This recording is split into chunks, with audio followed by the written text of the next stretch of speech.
Hello दोस्तों, नमस्कार। आपके अपने YouTube channel RKM take info पर एक और नई वीडियो पर आप सभी साथियों का तहे दिल से हार्दिक स्वागत है। दोस्तों, इस वीडियो में बात करने वाले हैं राजस्थान सरकार की सबसे बड़ी भर्ती चतुर्श्रेणी कर्मचारी भर्ती 2024 के संबंध में। साथियों, चतुर्श्रेणी कर्मचारी भर्ती के एग्जाम का आप सभी बेसब्री से इंतजार कर रहे थे। साथियों, इसका इंतजार अब आपका खत्म हुआ। राजस्थान कर्मचारी चयन बोर्ड द्वारा चतुर्श्रेणी कर्मचारी भर्ती 2024 की परीक्षा तिथि 19 से लेकर 21 सितंबर 2025 को रखी गई है। यानी 19 सितंबर से लेकर 21 सितंबर तक आपका एग्जाम होगा। ये एग्जाम साथियों आपका 6 पारियों में आयोजित होने वाला है। एग्जाम को लेकर राजस्थान कर्मचारी चयन बोर्ड द्वारा विस्तृत दिशा निर्देश जारी किए गए हैं। तो साथियों, इस वीडियो में बात करने वाले हैं एग्जाम में आपको कौन कौन से दिशा निर्देशों की पालना करनी है, किन किन चीज़ों का ध्यान रखना है, जिससे साथियों आप भर्ती परीक्षा में किसी प्रकार को आपको परेशानी ना हो। साथ इसके एडमिट कार्ड कब से डाउनलोड होंगे और एडमिट कार्ड कैसे डाउनलोड करना है, इसके बारे में भी जानकारी इस वीडियो में मिलने वाली है। साथियों, चतुर्श्रेणी कर्मचारी के लगभग 25 लाख अभ्यर्थी इसमें ऑनलाइन आवेदन फॉर्म भर रखे हैं और सभी का एग्जाम दोस्तों 19 से लेकर 21 सितंबर 2025 को होगा। तो साथियों, एग्जाम से पहले आपको इस वीडियो को पूरा देखना चाहिए, जिससे साथियों आपको एग्जाम सेंटर पर पहुंचने और एग्जाम देने में किसी प्रकार की कोई समस्या ना हो। तो चलो शुरू करते हैं दोस्तों। राजस्थान कर्मचारी चयन बोर्ड द्वारा चतुर्श्रेणी कर्मचारी भर्ती के एग्जाम को लेकर एग्जाम शेड्यूल और इसके विस्तृत दिशा निर्देश जारी किए गए हैं। वह इस प्रकार है। राजस्थान कर्मचारी चयन बोर्ड द्वारा 12/12/2024 को चतुर्श्रेणी कर्मचारी भर्ती 2024 का विज्ञापन जारी किया गया था और अभ्यर्थियों से ऑनलाइन आवेदन आमंत्रित किए गए थे। साथ ही इसमें ऑनलाइन आवेदन करने वालों की संख्या 24,76,000 के लगभग है। यानी साथियों, इस भर्ती परीक्षा के लिए 24,76,000 के लगभग अभ्यर्थियों ने रजिस्ट्रेशन किया है। अब देखने वाली बात यह रहेगी साथियों, इस 24,76,000 में से कितने अभ्यर्थी परीक्षा देते हैं और कितने अभ्यर्थी अनुपस्थित रहते हैं। लेकिन संभावना जताई जा रही कम से कम दोस्तों 18 से 20 लाख अभ्यर्थी एग्जाम में बैठने वाले हैं। इसमें टोटल पदों की बात करें तो 53,749 पदों के लिए भर्ती परीक्षा आयोजित करवाई जा रही है। तो साथियों, ये भर्ती भी बहुत बड़ी है और एग्जाम देने वाले भी काफ़ी अभ्यर्थी है। और साथियों, ये एग्जाम आपका सरकारी नौकरी का सपना पूरा करने वाला है। इसलिए सभी अभ्यर्थी दोस्तों ईमानदारी से और पूरी मेहनत से आपने जो तैयारी की है उसके तहत आप एग्जाम दें। इसमें एग्जाम की बात करें तो साथियों 19/9/2025 को 2 पारियों में एग्जाम होगा, जो 10 बजे से लेकर 12 बजे तक रहेगा। सेकंड पारी आपके 3 बजे से लेकर 5 बजे तक रहेगी। इसी प्रकार बात करें साथियों 20/9/2025 की, तो 20 सितंबर 2025 को भी 2 पारियों में एग्जाम होने वाला है। फर्स्ट पारी 10 बजे से लेकर 12 बजे तक और सेकंड पारी 3 बजे से 5 बजे तक रहेगी। इसी प्रकार साथियों 21/9/2025 को 2 पारियों में एग्जाम होगा। फर्स्ट पारी 10 बजे से लेकर 12 बजे और सेकंड पारी 3 बजे से लेकर 5 बजे तक होगी। तो साथियों, सभी अभ्यर्थी निर्धारित समय और दिनांक पर उपस्थित होकर अपना एग्जाम दें। तो साथियों, परीक्षा के लिए एडमिट कार्ड कैसे डाउनलोड करें और एडमिट कार्ड कब से डाउनलोड होंगे। तो साथियों, राजस्थान कर्मचारी चयन बोर्ड द्वारा चतुर्श्रेणी कर्मचारी भर्ती के लिए 12/9/2025 यानी 12 सितंबर 2025 से इसके एडमिट कार्ड आप अपने एसएसओ आईडी या रिक्रूटमेंट पोर्टल के माध्यम से डाउनलोड कर सकते हैं। साथियों, एडमिट कार्ड डाउनलोड करने के लिए 4 स्टेप दिए गए हैं। पहला साथियों, आप इसका यूआरएल दिया गया है, वो यूआरएल आप गूगल क्रोम या किसी भी ब्राउजर में टाइप करें या साथियों अपने सीधे एसएसओ आईडी लॉगिन करें और रिक्रूटमेंट पोर्टल पर जाएं। उसके बाद गेट एडमिट कार्ड ऑप्शन पर आपको क्लिक करना है। नंबर 3 पॉइंट पर आपको गेट एडमिट कार्ड ऑप्शन और recruitment to download admit card पर क्लिक करना है। उसके बाद आपको अपना एप्लीकेशन नंबर और जन्म तारीख डालनी है। उसके बाद कैप्चा कोड डाल के आपको सबमिट करना है। जैसे आप सबमिट करते हैं तो साथियों एडमिट कार्ड आपके सामने होगा। आप पूरे एडमिट कार्ड को डाउनलोड करें। उसमें साथियों 2-3 पेज हो, सारे पेज को आप डाउनलोड करें। उसमें साथियों मूल आपका ई प्रवेश पत्र और नीचे दिशा निर्देश दिए गए होंगे। तो साथियों दिशा निर्देशों को भी डाउनलोड करके एक बार आप जरूर पढ़ें। साथियों, इस प्रकार से आप अपना एडमिट कार्ड डाउनलोड कर सकते हैं। साथियों, अब राजस्थान कर्मचारी चयन बोर्ड द्वारा जो भी भर्ती परीक्षाएं आयोजित करवाई जा रही है उसमें प्रश्न पत्रों के दुरुपयोग को रोकने हेतु परीक्षा समाप्ति के पश्चात अब समस्त पारियों के अभ्यर्थियों को प्रश्न पत्र और बुकलेट अपने साथ ले जाने की अनुमति नहीं है। यानी जो प्रश्न पत्र होगा उसको आप साथ नहीं ले जा सकते हैं। परीक्षा समय समाप्त होने के बाद आपका प्रश्न पत्र वापस ले लिया जाएगा। अभ्यर्थी केवल अपने ओमार सीट की जो कार्बन कॉपी होगी, ओमार सीट 2 प्रति में होती है। एक सीट दोस्तों ऊपर वाली मूल सीट को वो ले लेते हैं और नीचे कार्बन सीट होती है, वह आपको दी जाएगी। यहाँ अभ्यर्थी दोस्तों इस चीज़ का ध्यान रखें।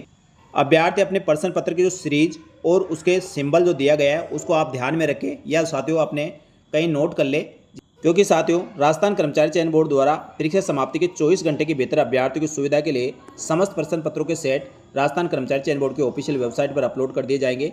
वहाँ से साथियों आपको प्रश्न पत्र जिस सीरीज का और जिस सिंबल का मिला है वह आप डाउनलोड कर सकते हैं। और उसके बाद जब राजस्थान कर्मचारी चयन बोर्ड द्वारा उत्तर कुंजी जारी की जाएगी उसके आधार पर दोस्तों आप मास्टर प्रश्न पत्र से मैच करते हुए अपनी उत्तर कुंजी का मिलान कर सकते हैं। यानी साथियों, अब राजस्थान कर्मचारी चयन बोर्ड किसी भर्ती परीक्षा में प्रश्न पत्र ले जाने की अनुमति नहीं देगा। प्रश्न पत्र परीक्षा समाप्ति के 24 घंटे के भीतर राजस्थान कर्मचारी चयन बोर्ड की वेबसाइट पर अपलोड कर दिया जाएगा। तो साथियों अपना सीरीज नंबर और सिंबल नंबर याद करें तो आप प्रश्न पत्र वहाँ से डाउनलोड कर सकते हैं। इसके बाद साथियों परीक्षार्थी तो सामान्य दिशा निर्देश दिए गए हैं। इसमें पॉइंट नंबर 3, आवेदक ये सुनिश्चित कर ले कि बोर्ड के कार्यालय द्वारा जो इसकी विज्ञप्ति जारी की गई थी उसके अनुसार आपकी शैक्षणिक योग्यता और पात्रता आपकी होनी चाहिए। रेल, बस, छत के पायदान पर बैठकर आप यात्रा न करें। और परीक्षा केंद्र पर या यात्रा के दौरान इस प्रकार कोई भी अनुशासनहीनता करते हुए अभ्यर्थी पाया जाता है तो उसके खिलाफ आपराधिक प्रकरण दर्ज किया जा सकता है और उसको भर्ती परीक्षा से वंचित किया जा सकता है। इसके बाद साथियों, परीक्षार्थी के लिए सबसे इंपॉर्टेंट पॉइंट है पॉइंट नंबर 5। इसमें अभ्यर्थी को परीक्षा केंद्र पर निर्धारित समय से 2 घंटे पूर्व आपको परीक्षा केंद्र पर उपस्थित होना है, ताकि तलाशी के उपरांत समय पर परीक्षा कक्ष में नियत स्थान पर आप बैठ सकें और परीक्षा प्रारंभ होने के नियमित समय से 1 घंटे पूर्व परीक्षा केंद्र का प्रवेश द्वार बंद कर दिया जाएगा। उसके बाद किसी भी अभ्यर्थी को प्रवेश नहीं दिया जाएगा। इसलिए अभ्यर्थी दोस्तों समय का विशेष रूप से ध्यान रखें। काफ़ी भर्ती परीक्षा में साथियों काफ़ी हजारों अभ्यर्थी ऐसे होते हैं जो परीक्षा केंद्र पर समय पर नहीं पहुंचने के कारण परीक्षा से वंचित हो जाते हैं। आप दोस्तों 5-6 महीने से रेगुलर इसकी तैयारी कर रहे हैं और यदि आप समय पर नहीं पहुँचते हैं तो आपकी तैयारी का कोई मतलब नहीं है। आप दोस्तों इसलिए समय का विशेष रूप से ध्यान रखें। जो इसमें समय दिया गया 10 बजे, तो साथियों आपको 8 बजे से पूर्व आपको परीक्षा केंद्र पर प्रथम पारी वाले को पहुंचना है। सेकंड पारी आपकी 3 बजे से 2 बजे पहले आपको परीक्षा सेंटर पर किसी भी हालत में पहुंच जाना है, क्योंकि साथियों परीक्षा आपके हो सकता है आपके होम डिस्ट्रिक्ट में आपको सेंटर मिले या होम डिस्ट्रिक्ट के किसी पास के, क्योंकि ये भर्ती परीक्षा 38 जिलों में आयोजित करवाई जाएगी। तो आप दोस्तों समय का विशेष रूप से ध्यान रखें। आप परीक्षा सेंटर पर कितने समय में पहुँच सकते हैं उससे दोस्तों आपको एक्सेस 1 घंटा एक्स्ट्रा और लेकर चलना है, यानी 3 घंटे पूरा आप दोस्तों परीक्षा केंद्र पर पहुँचने का प्रयास करें।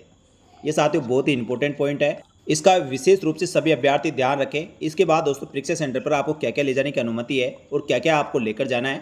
परीक्षा केंद्र पर सबसे पहले आपका ई प्रवेश पत्र चेक किया जाएगा। ई प्रवेश पत्र आप डाउनलोड करके लेके जाए। दूसरा साथियों आपके फोटोयुक्त पहचान आईडी, जिसमें आधार कार्ड जरूरी है, लेकिन साथियों आधार कार्ड में आपकी जन्मतिथि अंकित होनी चाहिए।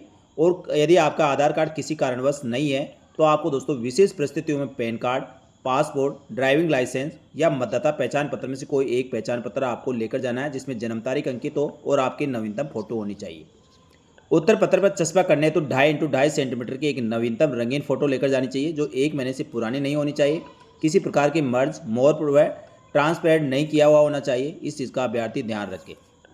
इसके अलावा साथियों नीले रंग का स्याही का एक पारदर्शी बाल पेन आपको साथ लेकर जाना है। इसके अलावा अन्य किसी प्रकार की सामग्री अंदर ले जाने की अनुमति नहीं होगी। यानी साथियों एक ई प्रवेश पत्र, फोटोयुक्त पहचान पत्र, साथ ही 2.5 x 2.5 सेंटीमीटर की एक फ़ोटो और एक नीली स्याही का पारदर्शी बाल पेन साथ लेकर जाना है। यानी 4 चीज़ आपको लेकर जाना है। इसके अलावा किसी प्रकार की कोई सामग्री आपको लेकर नहीं जाना है। इसके बाद पॉइंट नंबर 7, परीक्षा केंद्र में फोटोयुक्त पहचान पत्र के आधार पर आपकी पहचान सुनिश्चित हो जाने पर तलाशी, टेस्किंग एजेंसी और बायोमेट्रिक डिवाइस से फेस रिकॉग्नाइजेशन हो जाने पर सतर्कता दल द्वारा जाँच के उपरांत आपको प्रवेश दिया जाएगा। इस कार्य के लिए नियुक्त जो भी कर्मचारी होंगे उनका आपको पूर्ण सहयोग करना है। अभ्यर्थी फेस किंग और बायोमेट्रिक कार्य पूर्ण किए जाने के पश्चात अपने रोल नंबर चेक करें और आवंटित कक्ष और स्थान पर बैठे परीक्षा केंद्र में इधर उधर। साथ ही परीक्षा केंद्र पर किसी प्रकार की घड़ी पहनकर प्रवेश करने की अनुमति नहीं होगी। साथ ही घड़ी पहनकर नहीं आवे। परीक्षार्थियों को परीक्षा केंद्र में अपने साथ नीले रंग का पारदर्शी बाल पेन के अलावा कोई दूसरा पेन नहीं लेकर जाना है। साथ ही पानी की बोतल, पर्स, बैग, ज्योमेट्री बॉक्स, इस प्रकार कोई भी नोटबुक, ईयरफोन ये आपको ले जाकर परीक्षा केंद्र में ले जाने की अनुमति नहीं होगी। तो इस प्रकार कोई भी उपकरण आपको नहीं लेकर जाना है। इसके बाद पॉइंट नंबर 9, परीक्षा में दिव्यांगजन और विशेष योग्यजन अभ्यर्थियों को श्रुतिलेख देय होने ये क्या प्रक्रिया अपनानी है, इससे संबंधित दिशा निर्देश दोस्तों राजस्थान कर्मचारी चयन बोर्ड द्वारा पहले जारी किए गए हैं, जो ऑफिशियल वेबसाइट पर उपलब्ध है। स्वयं का श्रुतिलेख लाने वाले अभ्यर्थी को श्रुतिलेखक की शैक्षणिक योग्यता का प्रमाण पत्र व अभ्यर्थी श्रुतिलेख के वचन पत्र जो दिया गया है उसके अनुसार दिव्यांगता का प्रमाण पत्र आपको केंद्राध्यक्ष को 1 दिन पूर्व प्रस्तुत करना होगा।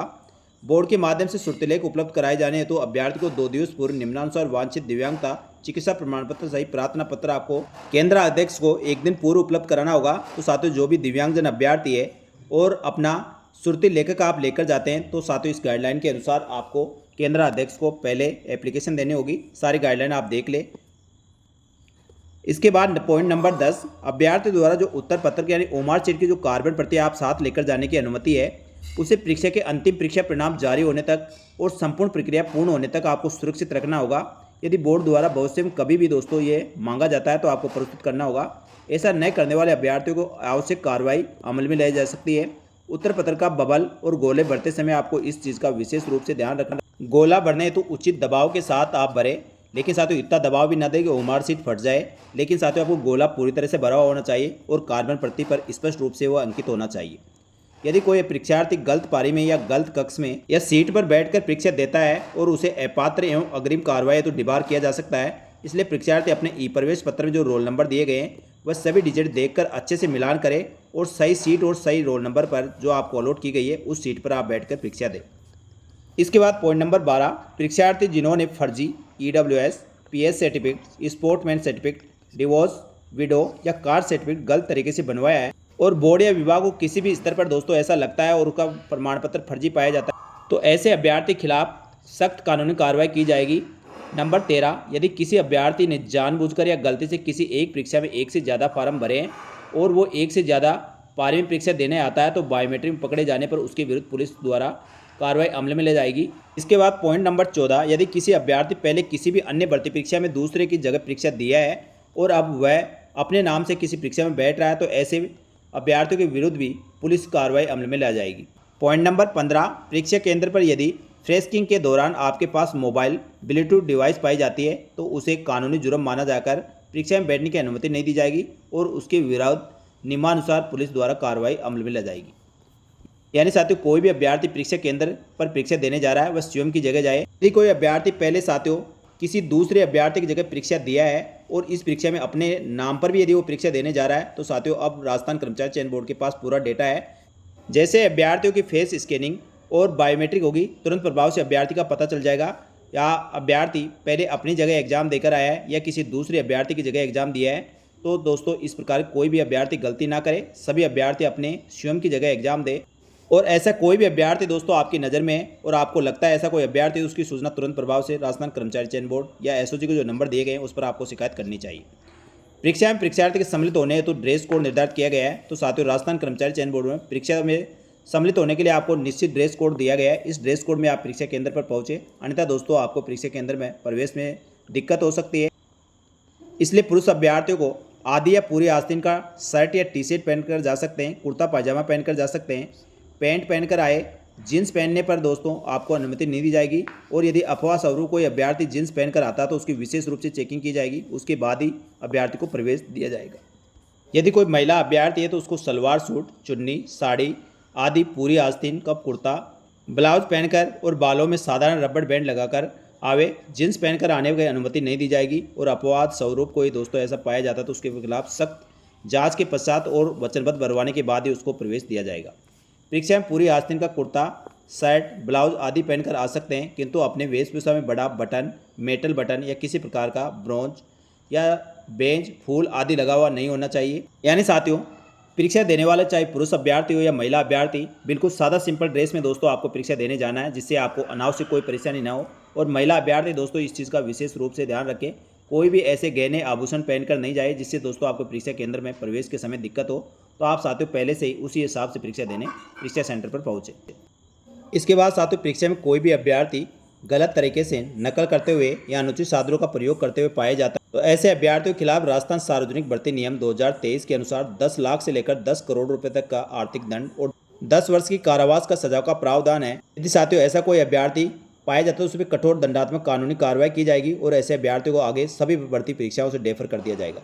इसलिए कोई भी अभ्यर्थी दोस्तों सोशल मीडिया पर किए जा रहे भ्रामक प्रचार प्रसार, साथ ही नकल कराने के नाम पर ठगी वाले गिरोह या किसी जांच या बहकावे में आप नहीं आए और आपने पूरी ईमानदारी और जो आपने मेहनत की है उस पर विश्वास रखें और उसी के आधार पर दोस्तों आप एग्जाम दें। इसके बाद पॉइंट नंबर 18, परीक्षा आयोजन के बाद यथा समय बोर्ड द्वारा मास्टर प्रश्न पत्र और उसकी उत्तर कुंजी राजस्थान कर्मचारी चयन बोर्ड की ऑफिशियल वेबसाइट पर अपलोड कर दी जाएगी। परीक्षार्थियों से उत्तर कुंजी अपलोड होने के 72 घंटे की अवधि में प्रश्न पत्र और उत्तर कुंजी का आप मिलान कर लें और यदि दोस्तों आपको उत्तर कुंजी में किसी प्रकार कोई भी आपत्ति है तो उसको 100 रुपये निर्धारित शुल्क जमा करा के आप दोस्तों आपत्ति दर्ज करवा सकते हैं। ध्यान रखने वाली बात है साथियों, प्रत्येक आपत्ति के लिए आपको 100 रुपये निर्धारित शुल्क जमा करानी होगी। परीक्षा केंद्र के संबंध में किसी भी कठिनाई की स्थिति में परीक्षार्थियों को परीक्षा केंद्र जिले में संबंधित कंट्रोल रूम बनाया जाएगा। वहाँ पे दोस्तों दूरभाष नंबर भी आपको दिए जाएंगे, वहाँ से आप संपर्क कर सकते हैं। 20 नंबर पॉइंट, परीक्षार्थियों के संबंध में विभिन्न सोशल मीडिया पर किए जा रहे भ्रामक प्रचार प्रसार से आपको विश्वास नहीं करना है और अधिक जानकारी के लिए आपको नियमित रूप से राजस्थान कर्मचारी चयन बोर्ड की ऑफिशियल वेबसाइट और प्रतिष्ठित समाचार पत्रों को देखते रहना है। इसके बाद साथियों अभ्यर्थी ओमार सीट भरते समय काफ़ी गलतियां करते हैं और काफ़ी अभ्यर्थी दोस्तों इस कारण से भर्ती परीक्षा से बाहर हो जाते हैं, तो इस पॉइंट को जरूर ध्यान रखें। साथियों आप किसी भी भर्ती परीक्षा का एग्जाम देने वाले हो और चतुर्थ कर्मचारी खासकर, क्योंकि साथियों इसमें काफ़ी अभ्यर्थी परीक्षा देने वाले हैं और कई अभ्यर्थी ऐसे होंगे जो पहली बार भर्ती परीक्षा देंगे, तो आपको ओमार सीट में उत्तर भरने के लिए 5 ऑप्शन दिए जाएंगे। इसमें से अभ्यर्थी को जो उत्तर सही लगता है उसके विकल्प को आपको गोला गहरा नीले बाल पेन से भरना है साथ ही दोस्तों एक पर्सन के एक ही उत्तर देना है। कई अभ्यर्थी दोस्तों दो दो गोले भर देते हैं, ऐसा बिल्कुल भी नहीं करना है। इसके बाद पॉइंट नंबर 3, यदि अभ्यर्थी द्वारा किसी भी प्रश्न को हल नहीं किया जाता है, यानी उसका उत्तर आपको नहीं आता है, क्योंकि उत्तर साथियों ए बी सी और डी में से होगा।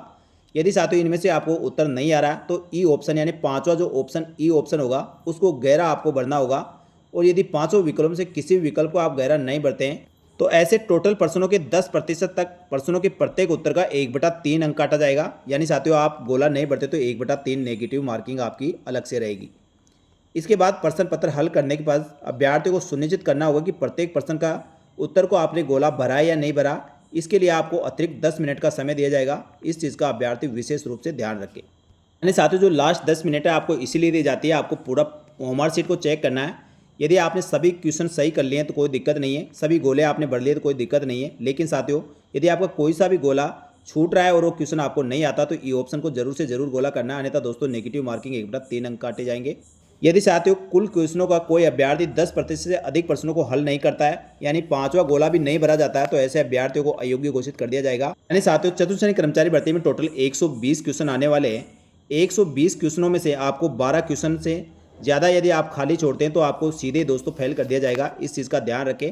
तो ऐसा कोई सा भी अभ्यर्थी नहीं होना चाहिए जो इस भर्ती में दोस्तों क्वेश्चन पूरे नहीं करने के कारण अभ्यर्थी भर्ती परीक्षा से बाहर हो।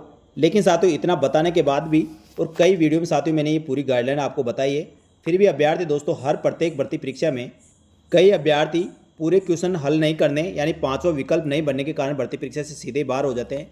और साथियों यहाँ पर इतना बताने के बाद भी आप देख लेना 5-7 हज़ार अभ्यर्थी ऐसे होंगे जो 10% से अधिक क्वेश्चनों को उत्तर नहीं भर के आएंगे और प्रश्न पत्र खाली छोड़ के आएंगे और वो सीधे भर्ती परीक्षा से बाहर होंगे। क्योंकि साथियों इसमें काफ़ी अभ्यर्थी नए पहली बार एग्जाम देंगे, तो ऐसे अभ्यर्थियों की संख्या काफ़ी अधिक हो सकती है। तो साथियों इस गाइडलाइन को जरूर ध्यान से पढ़ ले और मेरे वीडियो को पूरा अच्छी तरह से देख ले, और जो ई प्रवेश पत्र पर जो गाइडलाइन दी जाती है, दिशा निर्देश दिए जाते हैं, उनको अच्छी तरह से पढ़ ले, जिससे साथियों इस कारण से कोई भी अभ्यर्थी बाहर नहीं होना चाहिए। साथियों चतुर्थ श्रेणी कर्मचारी भर्ती की परीक्षा पाठ्यक्रम और स्कीम की बात करें तो टोटल इसमें 120 क्वेश्चन आने वाले हैं। इसमें सामान्य हिंदी के 30 क्वेश्चन आएंगे, सामान्य अंग्रेजी के 15 क्वेश्चन आएंगे, सामान्य ज्ञान के 50 क्वेश्चन आएंगे। इसमें भूगोल के 10 क्वेश्चन होंगे, इतिहास कला संस्कृति राजस्थान के 10 क्वेश्चन, भारतीय संविधान राजस्थान राज्य के विशेष संदर्भ में राजनीतिक प्रशासनिक व्यवस्था के 10 क्वेश्चन, सामान्य विज्ञान के 5 क्वेश्चन, समसामयिक घटनाएं के 10 क्वेश्चन, साथ ही बेसिक कंप्यूटर के 5 क्वेश्चन आएंगे, सामान्य गणित के 25 क्वेश्चन आएंगे। इस प्रकार टोटल 120 क्वेश्चन आने वाले हैं और 2 घंटे का आपको इसमें समय दिया जाएगा। साथ ही सारे प्रश्न ऑब्जेक्ट टाइप के होंगे, यानी एबेसेडे वाले क्वेश्चन आने वाले हैं। साथ ही मैक्सिमम मार्क्स इसमें 200 नंबर का होगा, 200 नंबर का आपका पेपर होगा। 120 क्वेश्चन आने वाले हैं। पेपर हल करने के लिए 2 घंटे का समय दिया जाएगा। सभी क्वेश्चनों के नंबर बराबर दिए जाएंगे। साथ ही दोस्तों इसमें नेगेटिव मार्किंग है, 1/3 नेगेटिव मार्किंग रहेगी, यानी साथियों 3 क्वेश्चन गलत होने पर एक आपका सही आंसर का नंबर काट लिया जाएगा। इस चीज़ का अभ्यर्थी ध्यान रखें। साथियों यदि होमवर्क शीट में आप 10% क्वेश्चनों को नहीं करते हैं तो 1/3 नेगेटिव मार्किंग वहाँ पे रहेगी, और ये दोस्तों नेगेटिव मार्किंग अलग है, यानी साथियों आपके दोहरी मार आप पड़ जाएगी। इसलिए आप इस चीज़ का ध्यान रखें। क्वेश्चन सारे हल करके आएंगे, क्वेश्चन आपको नहीं आता है तो ई ऑप्शन को जरूर भरें। यानी साथियों चतुर्थ श्रेणी कर्मचारी भर्ती का एग्जाम देने वाले समस्त अभ्यर्थियों को सबसे पहले तो दोस्तों समय का ध्यान रखना है। समय को आपको दोस्तों जो परीक्षा शुरू होगी उसके 2 घंटे पूर्व किसी भी हालत में आपको परीक्षा केंद्र पर पहुंचना है। आपको दोस्तों ई प्रवेश पत्र, आधार कार्ड या अन्य कोई फोटोयुक्त पहचान आईडी आपको साथ लेकर जानी है, जिसमें साथियों जन्म तारीख अंकित हो और नवीनतम फोटो आपकी होनी चाहिए। इसके अलावा साथियों 2.5 सेंटीमीटर के नवीनतम पासपोर्ट साइज़ की फ़ोटो लेकर जानी, जो 1 माह से अधिक पुरानी नहीं होनी चाहिए। उसके अलावा एक नीला पारदर्शी बाल पेन लेकर जाना है। यानी ये 4 आइटम आपको लेकर जाना है, और जो ड्रेस कोड निर्धारित की गई है उस ड्रेस कोड में आपको जाना है। तो साथियों ये थी चतुर्थ श्रेणी कर्मचारी भर्ती के संबंध में महत्वपूर्ण दिशा निर्देश और गाइडलाइन। तो आप इन सभी की पालना करते हुए एग्जाम दें।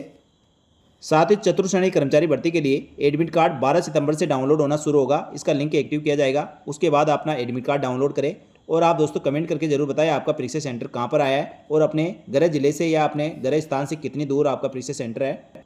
उम्मीद करता हूं साथियों दी गई जानकारी आपको अच्छी लगी होगी, और मेरे द्वारा जो दिए गए टिप्स भी आपको अच्छे लगे होंगे। तो इस वीडियो को लाइक जरूर करें, और इसी प्रकार की जानकारियों के साथ ही दोस्तों राजस्थान सरकार की एक और भर्ती की महत्वपूर्ण सटीक जानकारी लेकर नए वीडियो में उपस्थित होंगे।